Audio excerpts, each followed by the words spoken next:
Le level 1, c'est les bases et les concepts autour de la méthodologie. Et si demain on a envie d'enseigner le CrossFit ou d'ouvrir sa propre salle affiliée ou de faire les deux, on a besoin de maîtriser ces concepts pour être sûr d'offrir quelque chose de cohérent.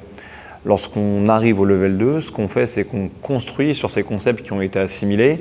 On construit aussi sur une première expérience préalable de coaching, parce qu'on va avoir des gens qui ont un premier niveau d'expérience, qui peut être de 6 mois, 1 an, 4 ans, en fonction de là où ils en sont.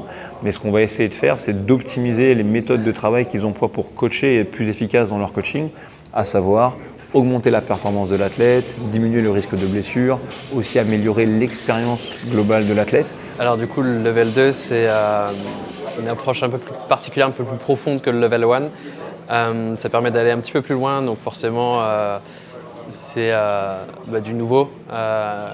Après, c'est pas forcément plus dur, plus compliqué, c'est plus précis, on va dire, mais c'est pas plus compliqué. Oui, mine de rien, on ne se rend pas compte. Quand on est coach, on perd cette habitude de se faire coacher. Et là, on vient retrouver ça et se rendre compte que même nous, on a encore du travail à faire et que c'est jamais fini. Le level 2 est beaucoup plus centré sur le coaching. Donc ça nous remet un peu au cœur de notre métier. Savoir coacher les adhérents, leur expliquer ce qu'il faut faire, comment avancer, comment bouger, améliorer leur performance. Donc recentrer un peu sur le truc, c'est pas juste donner une cours de CrossFit, c'est coacher du CrossFit et leur permettre d'avancer.